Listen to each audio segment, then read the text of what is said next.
Welcome to the second installment of the International Clarinet Association's College and Pre-Professional Engagement Committee's Fireside Chats. I'm Bryce Newcomer, And I'm Madeline Moore. and thank you to Theresa Martin for joining us today. We're really excited to chat with you about your career and journey that got you to where you are. Before we begin, could you briefly let our audience know a little bit about yourself? Sure. Hi, I'm Theresa Martin. I've been a composer since I graduated in, 2009 from the University of Michigan. So I guess I was a composer before that as well. But I would say, so I've been composing professionally for about 25-ish years. Um, and yeah, so I also am a clarinetist. So I have a master's degree in clarinet performance.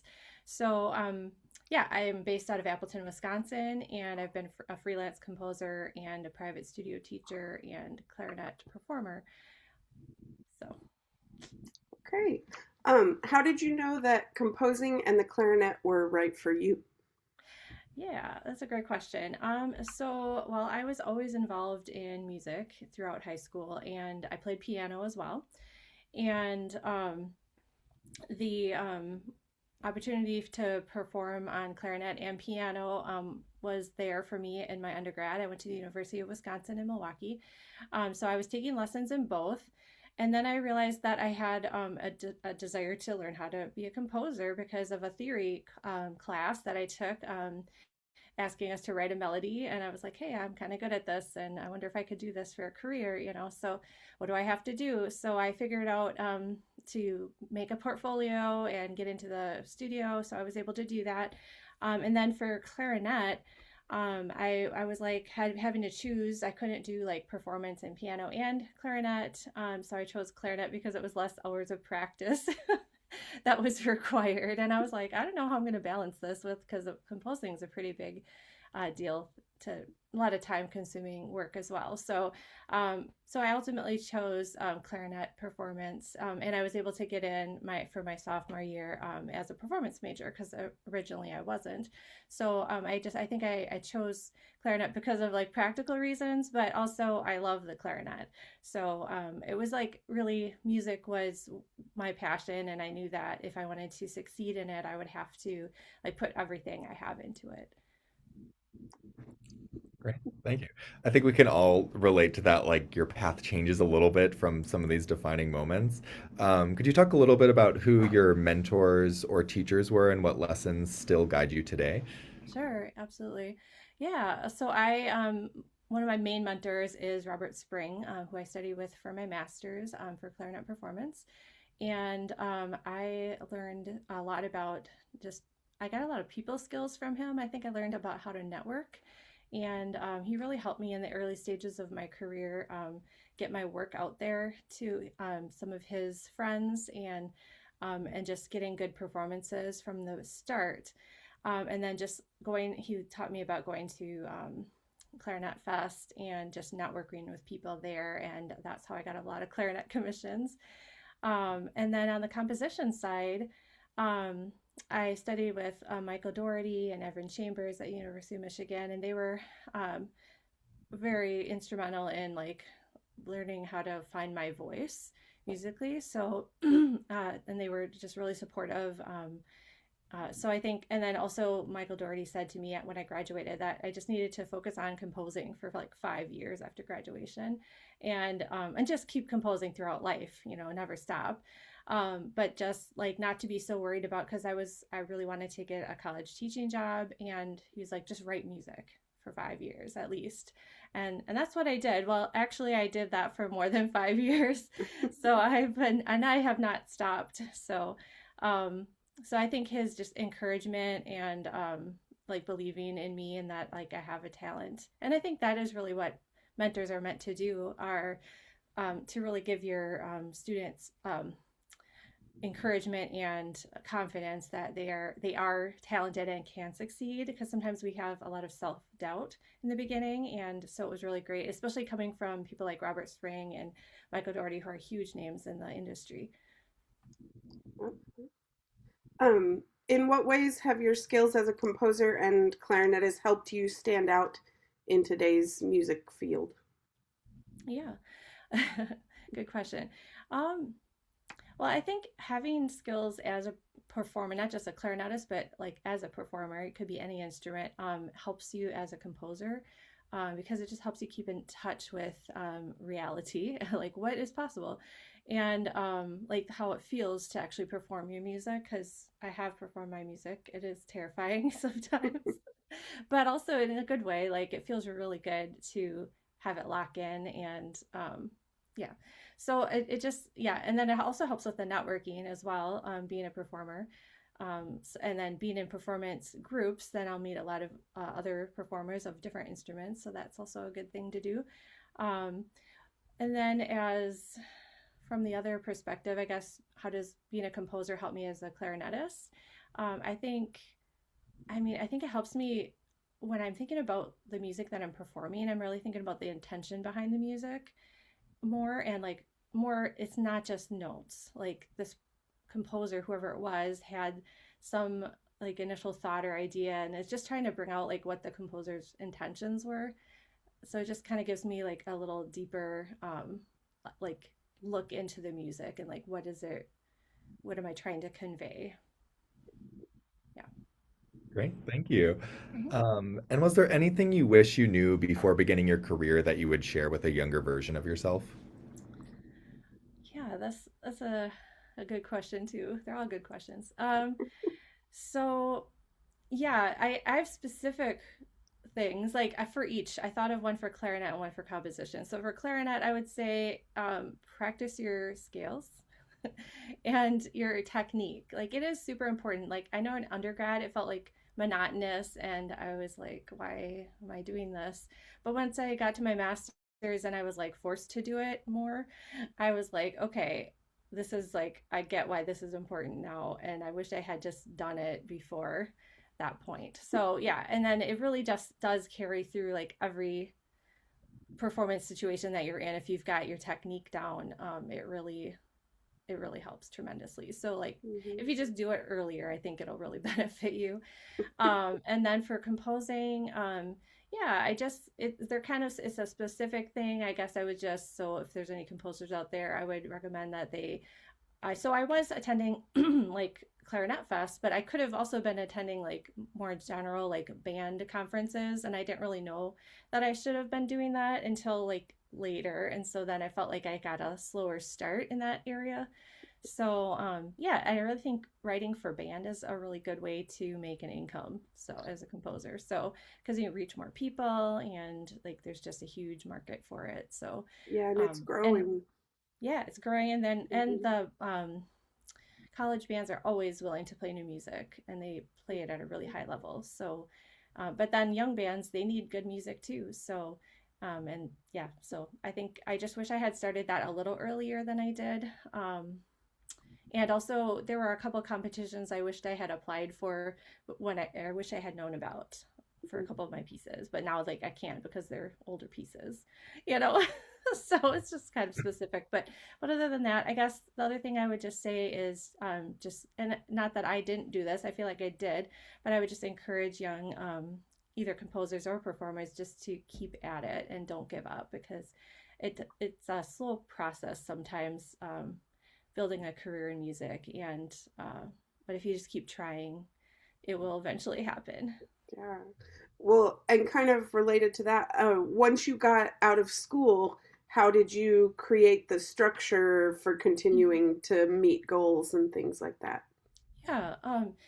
Well, it was kind of like, what do I do now? And then and that's, I think, how a lot of people feel um coming out of like music school. It's like you prepare so hard for, like, you're really good at your instrument or you're really good at composing, but then you're not taught about like the specifics of how do I make a living doing this? Now all of a sudden you're just like left to your own devices. So well, I was like, well, I'm not doing something that's not music. That was my attitude. So I was like, what am I going to do? I'm going to teach. Originally, that's what I thought. Okay, so I'll teach private lessons. And so I set up a private teaching studio, and it's actually mostly piano, just because there's a huge need for that. But I do get the occasional clarinet student, and I've had a couple really good ones come through my studio. Um, And so, yeah, that's a really steady income. You can set your own hours, it's very flexible. You set your own rate as well. So, and because I had a high degree, I was able to charge a little bit more. So, yeah, it's sustained me. And it was also good for when I had kids. So, for childcare, we could like trade off watching the kids, my husband and I, because the hours were different. I didn't love the hours once my kids got to into school, because then I was like home when they were at school and then teaching when they were home. So it was like, so that's been kind of a hard thing that I've been trying to deal with, but I'm figuring it out. The other piece of that was just keep composing. So, and I would try to keep getting commissions. And actually, one other thing that I wished that I had known was that, and I think this is more of a recent thing though, like maybe the last 5 years, is that more and more composers are starting to start their own consortiums. And didn't seem like it was a thing. I always had to be approached by um, performers or ensembles for commissions. And so luckily I did get those commissions still. And like, so I would say 95% of my commissions have been people coming to me, which is great. And it's probably just due to my networking and like constantly, emailing people or going to conferences and things like that. I think I could have focused on that more earlier on, but I didn't know. So, that'd be another thing that I would just say, just start right away, like networking. But yeah, so I started a teaching studio. I kept composing. I joined some performing groups. I did some solo performing as well over the years. So um, it's just really like you can do whatever you want. It's kind of like create your own career, right? But it is a little scary because of that, because there's no structure. So you have to create your own structure. And for me, it was teaching the private lessons. Mhm. And kind of tied in with this, I feel like I get this question a lot from students is they see this end career goal and then they see themselves in school, and that in between is sort of that gray area. How long did it take before your creative work started to generate income, and what kind of investments, like time, financial and otherwise, did that require? Yeah. Well, I would say right away it was starting to generate income to some extent. Not a lot of income, but some. And as time went on, my commission rate I realized needed to change with demand and everything and experience. So so yeah, there's that. So, but that's not the only source of income for composers. I think that's maybe a misconception that a lot of people have. There's also royalties from like ASCAP or BMI. And at first it was like I would not be getting, I'd get like less than $100, but now it could be more substantial depending on like if I'm having larger pieces performed and things like that. So I think just like write as much. My goal was just to write as much as I can, so that it's going to eventually increase the royalties coming in. And so I'm trying to get more larger pieces written too, because those pay out a little bit more. Um, so, and then back to the question. Let's see.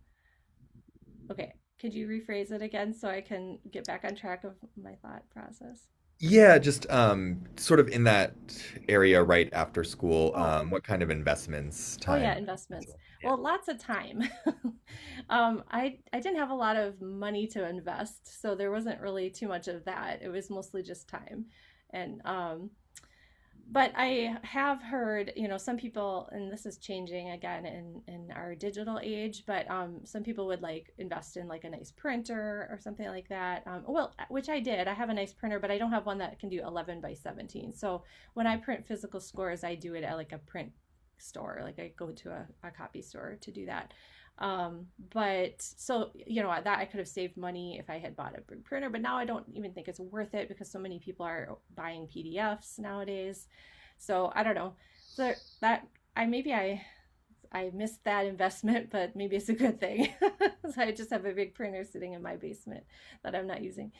Um, but yeah, so yeah, just basically time and Yeah, time. What Lots of you've time. talked a lot about teaching privately and things like that. Did you have any other side work that you did while you were trying to get things off the ground or Um, I did play I accompanied for like solo ensemble for my kids' schools and also did some accompanying at a church that I belong to.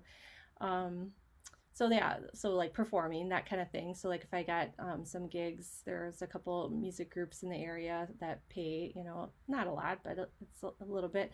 Um and then I also so like this was probably about 10 years ago, I think, that I started, or maybe a little bit less than that, like 7.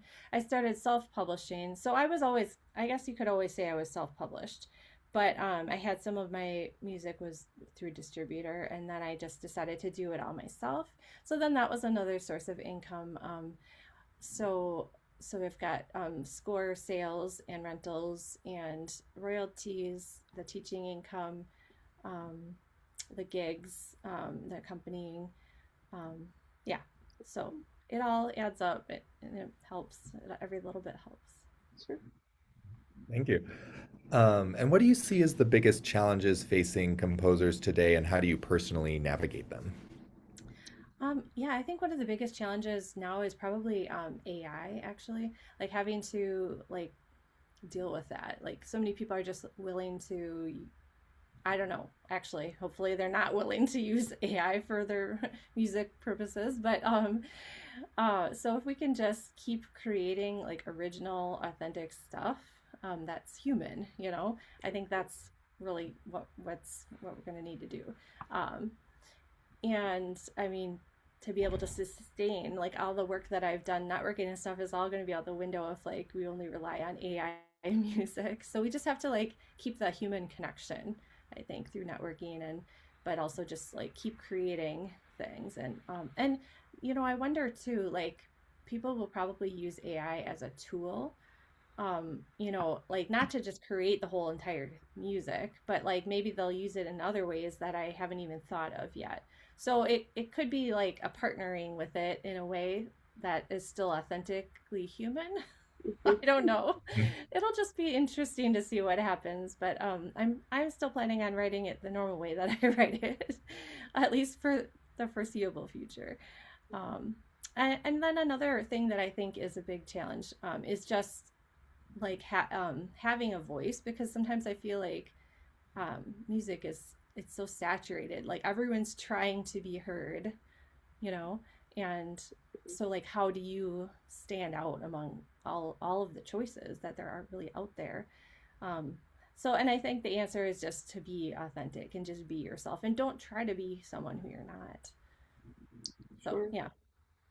I I feel like you answered this a little bit in that response, but how do you think the next generation of composers can prepare themselves for those kinds of challenges? Yeah, I think just being like as far as the AI goes, like being up to date on like what is available and possible, and like having sort of like a morality about it, I guess, too, and like doing things that are when you're writing that it's truly your writing, like you're coming up with the ideas. And if you do use AI, it's as a tool, but not as a like a generation of ideas type thing. I don't know. It'll be like I said, it'll be really interesting, but I think so. Just knowing what's out there and how to use it, and just like knowing how to be moral about it. Um, and then as far as um, what else I said, I'm trying to remember what else I said. I'm just talking. Um, how to prepare. I Think guess about just being their authentic yeah, selves. yeah. Um, well, yeah. Know what your likes and dislikes are. Like know music really well. Like have a good basis on what's been done historically. Like do your score study and listening and everything, and then you're not reinventing the wheel, right? So Mhm. but and I feel like music is a conversation between like past and present. So like you can look at what other people have done in the past and you can comment on it. And then it's still your voice, right? But you might be like inspired by certain things that that person said. So I don't know. I think that is really how we should look at it, music in general, like thinking about how it like sits in history and like what are its influences and things like that. And just so just knowing music history is really important, I think. Thank you so much. Tying into sort of a new subject, do you use social media to promote your work? A little bit. I haven't. I don't know. I don't know if I really like it that much though. Mhm. So, but I do have Facebook and Instagram. I actually just try not to go on it that often because I don't know. I feel like, I don't know how you guys feel about it, but it just like, I usually end up feeling sad when I go on social media. So I'm just like, I'm just going to stay away from it. But Mhm. I know then when I have like an important thing happening, I like want to go on it and like show everybody, you know what I mean? So it's Mhm. like, but then when you go on it and then you see everybody else is doing it, and then it's like you go into this whole comparison mentality. So I'm like, no, I'm just gonna stay away from it. But then you still want to see what your friends are doing, right? So it's like this whole struggle. But anyway, so I do use it to promote like performances and consortiums and things like that. But I think just like having my website is probably all that I really need. And Mhm. people can just Google me and find me that way. How do you balance your personal life with your life as a composer and a clarinetist? Yeah.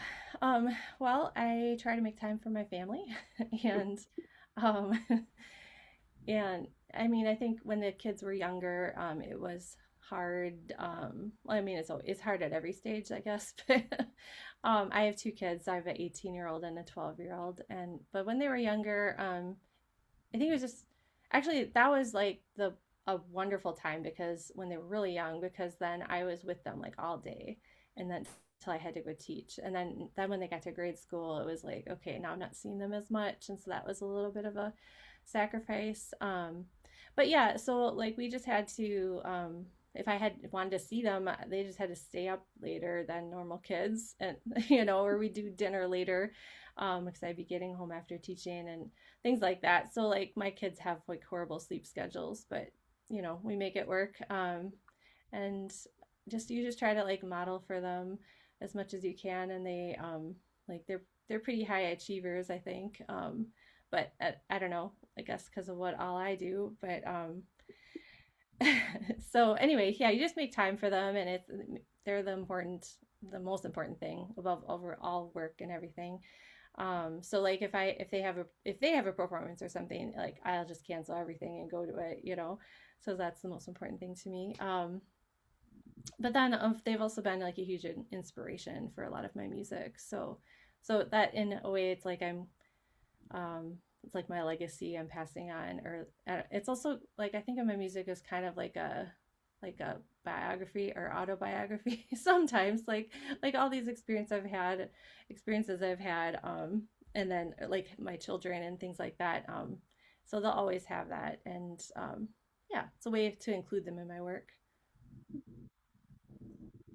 We just have one more question for you. Okay. Where do you see yourself in 5 to 10 years, and what goals are you working towards next?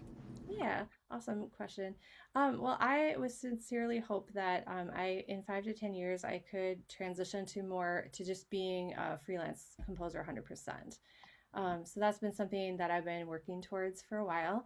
And so as my royalties ramp up and performances and things, and more commissions and stuff too, all of the things, then I can maybe slowly transition away from so much of the studio teaching. I'm also teaching at Lawrence University this year. But I don't know if I'll see myself doing that in 5 to 10 years. We'll see. I would rather just compose. Are you teaching clarinet or Um, composition? composition. Yeah, and it's going well. But I think I know where my heart is. Well, good. Well, thank you so much for joining us. I think that this will be really valuable for students and people trying to break into composition as a career. And thank you. You're welcome. Thank you for having me.